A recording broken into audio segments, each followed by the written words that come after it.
प्यारे बच्चों, online teaching में आपका स्वागत है। मैं BC रमपुरिया, अध्यापक GRIB इंटर कॉलेज लाट।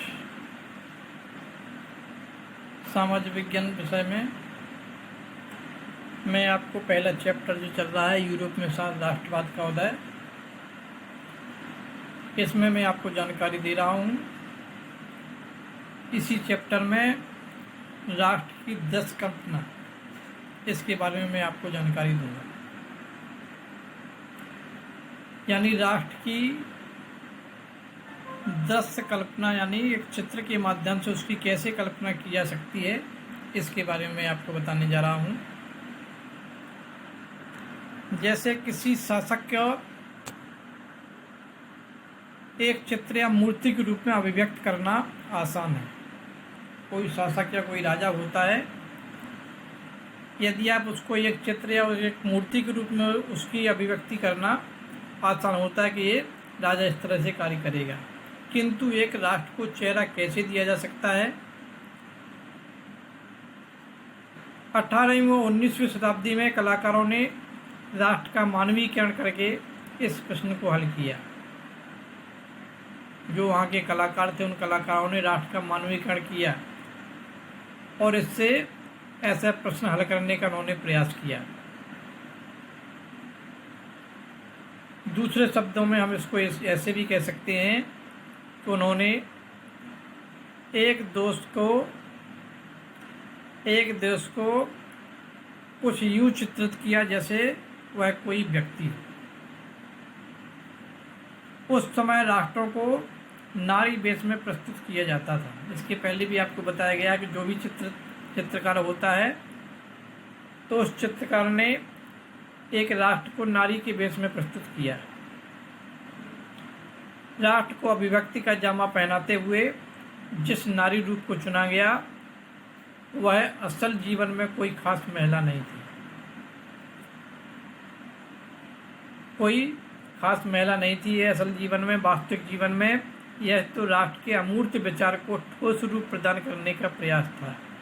क्योंकि जो राष्ट्र होता है वो अमूर्त होता है, तो उसके विचार के ठोस रूप प्रदान करने का ये प्रयास किया गया था। यानी नारी की छवि राष्ट्र का रूपक बन गई।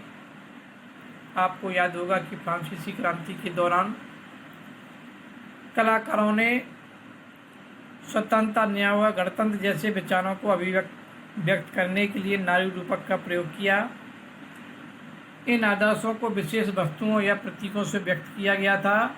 जैसा कि आपको याद होगा कि स्वतंत्रता का प्रतीक लाल टोपी या टूटी हुई जंजीर और इंसाफ को आमतौर पर एक ऐसी महिला के प्रतीकात्मक रूप में व्यक्त किया जाता है जिसकी आंखों पर पट्टी बंधी होती है, जिसे न्याय की देवी कहा जाता है, और वह तराजू लिए हुए, यानी उसके हाथ में तराजू है। इसी प्रकार के नारी रूपकों का आविष्कार कलाकारों ने 19वीं सदी में किया। फ्रांस में उसे लोकप्रिय ईसाई नाम मारियान दिया गया, जिसने जनराष्ट्र के विचार को रेखांकित किया। उसके चिन्ह भी स्वतंत्रता व गणतंत्र के थे, लाल टोपी, तिरंगा और कलगी। मारियान की प्रतिमाएं सार्वजनिक चौपर पर लगाई गई ताकि जनता को एकता के राष्ट्रीय प्रतीक की याद आती रहे। जनता उसको देखती रहे और समझ जाए कि ये हमारा राष्ट्रीय प्रतीक है, बराबर उसके, और लोग उससे तादात्म्य स्थापित कर सके। मारियान की छवि सिक्कों और डाक टिकटों पर भी अंकित की गई थी। इसी तरह से जर्मेनिया जर्मन राष्ट्र का रूपक बन गई। चाक्षुष अभिव्यक्तियों में जर्मेनिया बलूत वृक्ष के पत्तों का मुकुट पहनती है। जो बहुत बड़ा विशाल वृक्ष होता है बलूत वृक्ष, उसके पत्तों का ये मुकुट पहनती है, क्योंकि जर्मन बलूत वीरता का प्रतीक है। इससे ये सिद्ध होता है कि जो जर्मन राष्ट्र है वह वीरता का प्रतीक है, इसलिए उसकी कंपेयर उसको जो किया गया वो बलूत के वृक्ष से कंपेयर किया गया। इसके आगे अब दिए गए प्रतीकों के अर्थ। इसमें गुण दिया गया है, इसका महत्व दिया गया है। जैसे इसमें कई चित्र भी दिए गए, उन चित्रों के माध्यम से समझाया गया है। टूटी हुई बेड़ियां, अर्थात जो बेड़ियों से झगड़ा हुआ होता है, जब वो बेड़ियां टूट जाती हैं तो उसका अर्थ होता है कि आज़ादी मिलना, यानी वो आज़ाद हो गया है, अर्थात उस बेड़ियों से अपने आप को उसने मुक्त कर लिया है।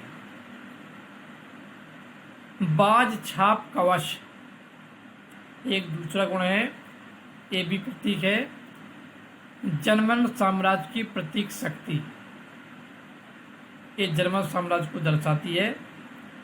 बलूत पक्तियों का मुकुट, ये बहादुरी का प्रतीक है, क्योंकि बलूत वृक्ष बहुत ही विशाल होता है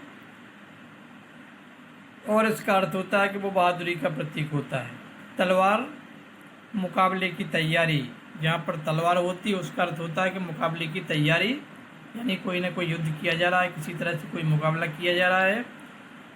तलवार पर लिपटी जैतून की डाली, इसका अर्थ होता है शांति की चाह, अर्थात वो शांति जारी रखना चाहता है या शांति चाहता है। काला, लाल और सुनहरा तिरंगा, सन 1848 ईस्वी में उदारवादी राष्ट्रवादियों का झंडा लिए, जिससे जर्मन राज्यों के ड्यूक्स ने प्रतिबंधित घोषित कर दिया था। इस पर यानी प्रतिबंध लगाया गया था कि आप इस झंडे को नहीं ले सकते हैं। उदारवादी राष्ट्रवादियों का ये झंडा इसका प्रतीक है। उगते सूर्य की किरणें एक नए युग का सूत्रपात, कहते हैं कि वो उगता हुआ राष्ट्र है, उगते सूर्य का प्रतीक है, अर्थात एक नए युग का सूत्रपात किया गया है। इस तरह से ये इसके बारे में दिया गया है। अब इसके आगे हम देखते हैं राष्ट्रवाद और साम्राज्यवाद। राष्ट्रवाद और साम्राज्यवाद किसे कहते हैं? 19वीं सदी की अंतिम चौथाई तक राष्ट्रवाद का वह आदर्शवादी, उदारवादी, जनतांत्रिक स्वभाव नहीं रहा, जैसा कि वो सोच रहा था पहले, वैसा नहीं रहा जो सदी के प्रथम चरण में था। अब राष्ट्रवाद सीमित लक्ष्यों वाला संकीर्ण सिद्धांत बन गया। उसके जो लक्ष्य थे वो बिल्कुल सीमित हो गए और उसका जो सिद्धांत था वो बिल्कुल संकीर्ण होकर के रह गया, अर्थात वो शकरा हो गया, यानी कम से कम उसके लक्ष्य रह गए। सीधा लक्ष्य रह गया कि हमको इस चीज़ की चाह है। इस बीच के दौर में राष्ट्रवादी समूह एक दूसरे के प्रति अनुदार होते चले गए और लड़ने के लिए हमेशा तैयार भी रहते थे। साथ ही प्रमुख यूरोपीय शक्तियों ने भी अपने साम्राज्यवादी उद्देश्यों की प्राप्ति के लिए अधीन लोगों की राष्ट्रवादी आकांक्षाओं का इस्तेमाल किया कि किस तरह से जो साम्राज्यवादी उद्देश्यों की प्राप्ति है के लिए अधीन लोगों की राष्ट्रवादी आकांक्षाओं का इस्तेमाल किया। 1871 ईस्वी के बाद यूरोप में गंभीर राष्ट्रवादी तनाव का स्रोत बाल्कन क्षेत्र था। जो वहाँ का बाल्कन क्षेत्र था यूरोप में, वो सबसे यानी राष्ट्रवादी तनाव का स्रोत था, जिसे बाल्कन कहा जाता था। इस क्षेत्र में भौगोलिक और जातीय भिन्नता थी, यानी भौगोलिक भिन्नता भी थी और जातीय भिन्नता भी इसके अंदर थी। इसमें आधुनिक रोमानिया, बुल्गारिया, अल्बेनिया, यूनान, Macedonia, Croatia, Bosnia, Herzegovina, Slovenia, Serbia और मॉन्टीनीग्रो इसमें शामिल थे। इतने छोटे छोटे जो राष्ट्र थे वो इसमें सम्मिलित थे और ये भौगोलिक दृष्टि से भी और जातीय दृष्टि से भी इनमें आपस में भिन्नता थी। क्षेत्र के निवासियों की आमतौर पर स्लाव पुकारा जाता था, यानी स्लाव नाम से उनको यानी जाना जाता था। बाल्कन क्षेत्र का एक बड़ा हिस्सा ऑटोमन साम्राज्य के नियंत्रण में था बाल्कन क्षेत्र में रूमानी राष्ट्रवाद के विचारों के फैलने और ऑटोमन साम्राज्य के विघटन से में स्थिति काफ़ी विस्फोटक हो गई। जो वहाँ की स्थिति इस साम्राज्य के विघटन से स्थिति काफ़ी विस्फोटक हो गई। 19वीं सदी में ऑटोमन साम्राज्य ने आधुनिकीकरण और आंतरिक सुधारों के जरिए मजबूत बनना चाहा था कि हम किसी भी रूप से यानी आधुनिकीकरण की दृष्टि से और जो हमारे अंदर आंतरिक सुधार हैं उनको हम अपने आप को मजबूत बनाना चाहते हैं, किंतु इससे बहुत कम सफलता मिली। एक के बाद एक उसके अधीन यूरोपीय राष्ट्रीयताएँ उसके चंगुल से निकल करके स्वतंत्रता की घोषणा करने लगी। यानी जितने भी यूरोप में राष्ट्र थे सभी ये सोचने लगे कि हमको यानी इससे किसी तरह से मुक्ति मिल जाए और मैं अपने राष्ट्र को स्वतंत्र यानी चाहता हूँ। बाल्कन लोगों ने भी आज़ादी या राजनीतिक अधिकारों के अपने दावों को भी राष्ट्रीयता का आधार दिया। उन्होंने इतिहास का इस्तेमाल यह साबित करने के लिए किया कि वे कभी स्वतंत्र थे, किंतु तत्पश्चात विदेशी शक्तियों ने उन्हें अधीन कर लिया, अर्थात उन्हें अपने अंडर में कर लिया, अर्थात उनको अपने आप में गुलाम बना लिया। अतः बाल्कन क्षेत्र के विद्रोही राष्ट्रीय समूहों ने अपने संघर्षों को लंबे समय से कोई आज़ादी को वापस पाने के प्रयासों के रूप में देखा कि हम कैसे यानी इस लंबी खोई हुई आज़ादी को पुनः प्राप्त कर सकते हैं। इनके प्रयासों के बारे में उन्होंने वापस लेने के बारे में कुछ सोचा। जैसे जैसे विभिन्न स्लाव राष्ट्रीय समूहों ने अपनी पहचान और स्वतंत्रता को परिभाषा तय करने की कोशिश की, बाल्कन क्षेत्र गहरे टकराव का क्षेत्र बन गया। जब भी वो इस तरह की पहचान के बारे में या स्वतंत्रता के बारे में सोचते थे तो उनके सामने गहरे टकराव का क्षेत्र बन गया, अर्थात उनके सामने ऐसी समस्या आई कि यानी उनसे टकराव उनका होना ही पड़ा। बाल्कन राज एक दूसरे से भारी ईर्ष्या करते थे और हर एक राज्य अपने लिए ज़्यादा से ज़्यादा इलाका हथियाने की उम्मीद भी रखता था कि हमको जितने से ज़्यादा यानी अधिक से अधिक हमको इलाका मिल जाए वो बेटर रहेगा। परिस्थितियाँ और जटिल इसलिए हो गई क्योंकि बाल्कन क्षेत्र में बड़ी शक्तियों की भी प्रतिस्पर्धा होने लगी। जो बड़ी बड़ी वहाँ की महाशक्तियाँ थीं उनमें आपस में प्रतिस्पर्धा होने लगी, अर्थात उनमें आपस में होड़ मच गई।